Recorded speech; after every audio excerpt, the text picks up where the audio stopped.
A lot of you mentioned that you'd like to hear updates on stories that promise updates, and until now I haven't made a dedicated video with an update to a previous story, as most people who submit their stories never do send updates. However, an anonymous viewer who submitted a beach story back in July of 2024 recently shared an update to their story. So, I'll play the original story first if you want a refresh or maybe haven't heard it yet. Or you can skip to the timestamp on the screen to get right to the update story.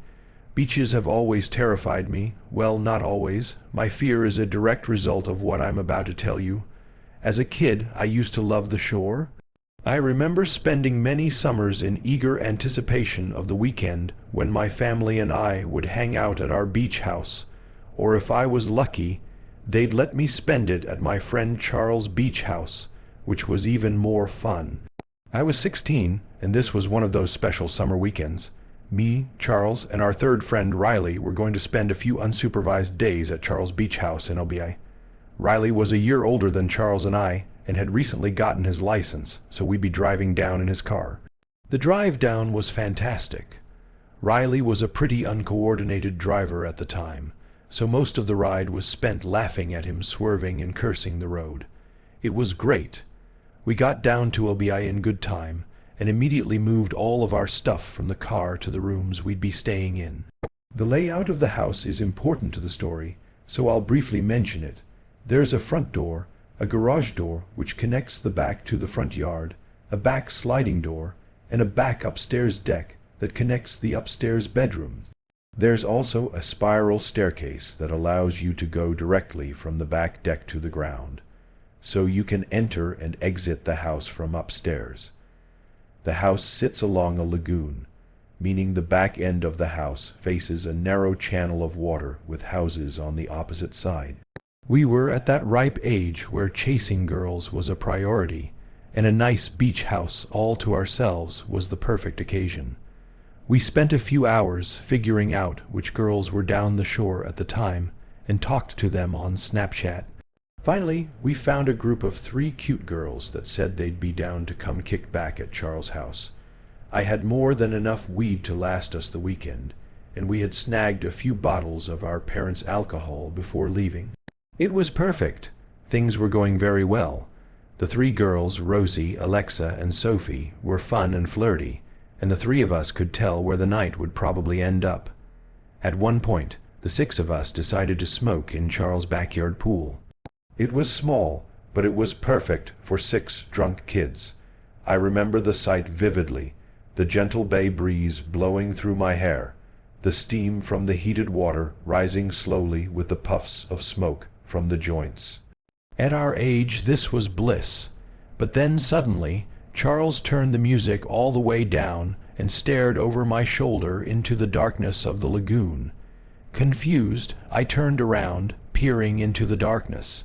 I could roughly make out the houses on the other side of the lagoon, but I wasn't quite sure what Charles was looking at. One of the girls asked Charles why he turned the music down, and he whispered that he saw someone standing on the dock opposite the house. I figured he was messing with us, so I started laughing. "Who cares, bro? People literally live here," I said. Charles shook his head. "I know that family personally. My parents said they're in Florida for the week." In all honesty, I still thought it wasn't a big deal, or he was just messing around, so I kept chuckling.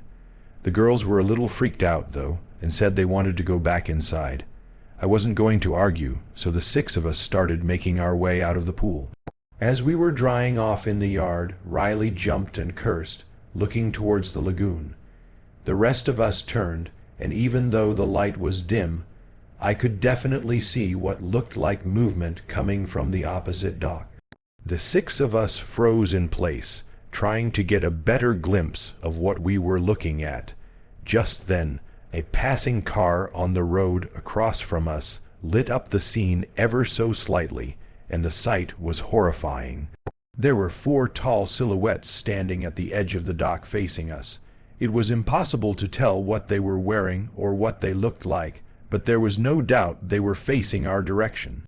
"Go inside now," said Charles with a shaky voice, motioning us toward the sliding door. I rushed inside. I heard a distinct sound that remains the most terrifying noise I'd ever heard. 4 consecutive splashes rang out from behind us. Those guys were swimming across the lagoon. We were in full-on panic mode at that point. The girls screamed while Riley slammed the sliding door shut and locked it. Charles quickly ran to the front to lock that door too, and the 6 of us ran to the room that wasn't visible from the outside. We waited in silence, horrified at what we might hear next. A few minutes passed, still nothing. Out of nowhere, Riley cursed, revealing to us that he had forgotten to lock the sliding door on the deck. Charles started to panic, knowing that this house was about to be broken into. Just then, we heard soft, quieted footsteps above us, and that was the last straw. None of us had any weapons on hand, and we were all intoxicated, so running was really our only option. The 6 of us sprinted for the front door and bolted to the car, which Riley started up in a flash. The chaos of it all was too much for Riley to handle, and he destroyed Charles's mailbox on the way out of the driveway. Once we were far enough away, we called the police. The ordeal was a nightmare. We went back to the house once police had searched it, but the news was shattering. All the valuables on the top floor were missing, but that wasn't the worst part. Charles' family owned a medium-sized Boston Werbo, which was also stolen, most likely as the getaway vehicle. Charles' father tended to keep a spare set of keys inside a small hatch below the steering wheel, which the police concluded was how the culprits got away so quickly.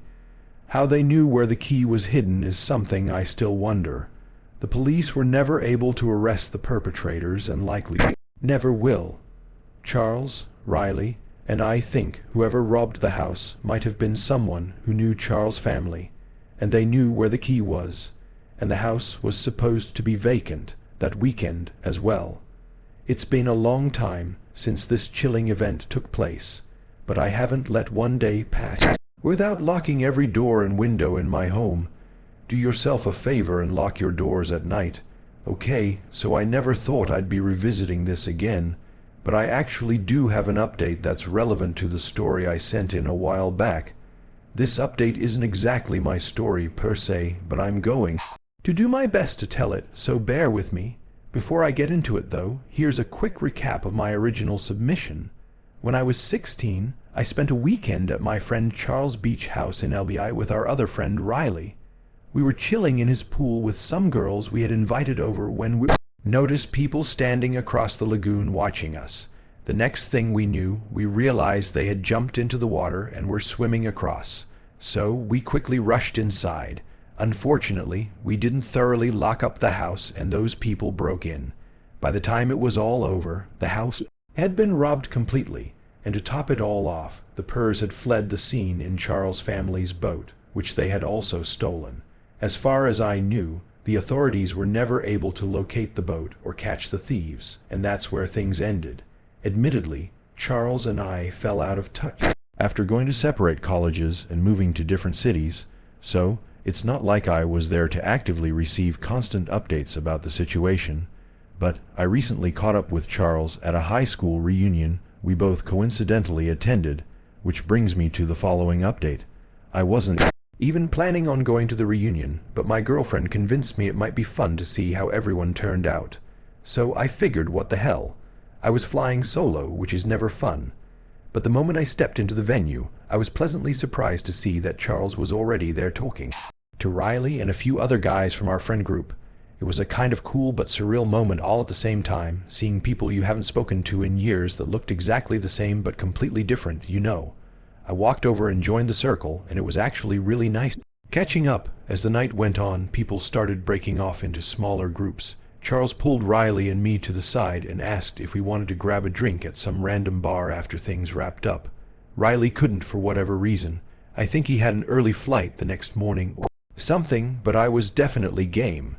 So we end up at this little dive bar just reminiscing about old times over a few beers. I can't exactly remember how, but that night at his beach house floated into the conversation. As soon as it did, Charles slapped the table like he suddenly remembered something he hadn't been thinking about. I should mention that I actually wrote some of this down in my notes app so I could tell the story as accurately as possible, or at least as accurately as Charles told me, because what he said next was pretty wild. So, he starts explaining that his little brother Kieran is 19 now, and apparently he and his friends are way bigger troublemakers than we were back in the day. About a year ago, Kieran and two of his friends, without asking permission, decided to take the family's new boat out. This was their replacement boat, by the way, the one they got after the insurance payout from the stolen one. They took it out for what was supposed to be a late afternoon trip, along with a bunch of beer that they were going to drink while out on the water, which is obviously incredibly stupid and dangerous, not to mention illegal since they're all underage. But it gets worse. Charles said they were feeling adventurous, so they decided to anchor near Carlisle Island. I had to look this up later, but apparently it's technically part of the Forsyth Wildlife Refuge, and you're not supposed to be there at night. Their plan was to anchor the boat as closely as they could safely get to it, kill the bears, then swim to shore and hang out on the island to watch the stars or whatever. So they swim to shore and find a nice spot on the beach. They're just sitting there waiting for the sun to go down, talking and whatnot, when one of Kieran's friends notices another boat that they hadn't seen before, anchored further down the shore.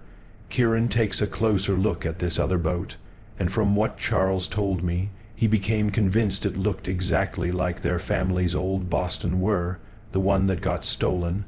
Now, keep in mind, the boat is pretty far away and it's getting dark out, so Charles had a hard time believing his brother could be sure about it.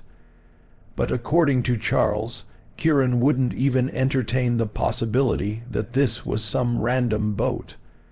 So Kieran convinces his friends to swim out with him to get a better look at the boat. And that's exactly what they do. They swim all the way out there. And by the time they reach it, Kieran is 100% convinced that it's his family's old boat. Here's where it gets frustrating, though.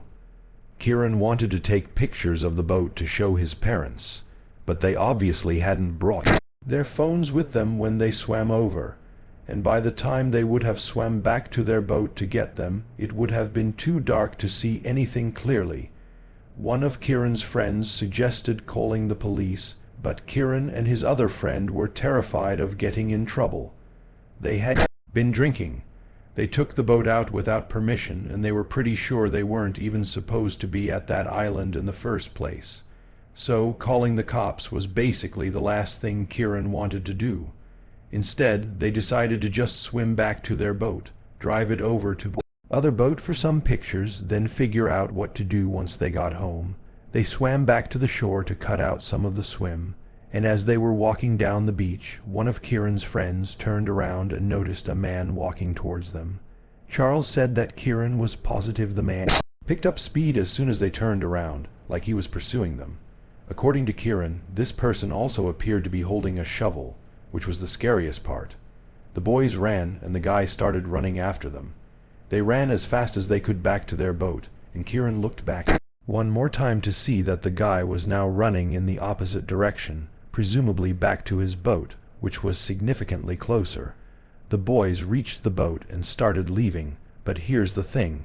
When you're operating a boat after sunset in New Jersey, there's all these regulations about how fast you can go and what lights you need to have on. So it wasn't like they could just gun it out of there. They had to follow the speed limits, which I can imagine made the whole thing even more nerve-wracking. That also meant no detour to check out the other boat. Charles said that Kieran described the ride back as the most tense thing he's ever experienced, and I believe it, just knowing someone could be following you in the dark without being able to speed away. Kieran said he wasn't sure whether they were followed or not, but he could have sworn he heard the faint sounds of a boat somewhere in the darkness behind them. Once they made it back home, Kieran's friends again pushed him to call the police, but he still refused, saying he was more scared of his parents finding out what they had done than he was of whatever they saw on that island. The guilt ate him alive, though, and he came clean to his parents the next day.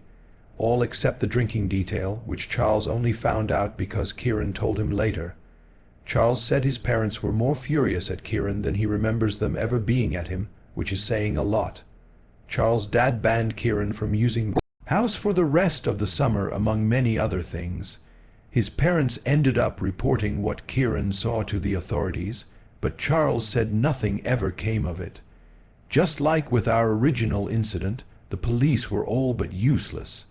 At that point in Charles' story, I had to interrupt him with a few questions, like how could the boat still be in use around LBI all these years later without anyone recognizing it, and why someone would anchor it so close to shore if it was really stolen.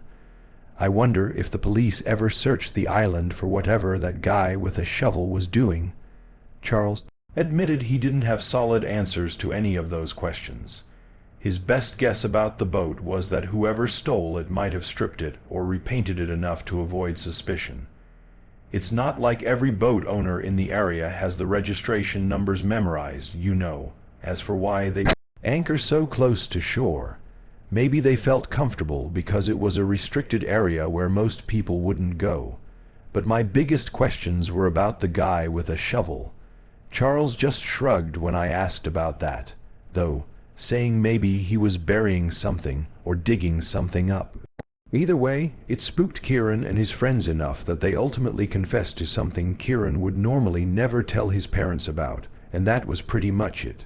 Charles and I talked for a little while longer, and then it came time to leave, so we said our goodbyes. I still have no idea what to make of most of this, and hearing the story definitely didn't give me any closure about it. If anything, all it did was open up another can of worms that will most likely be left unresolved.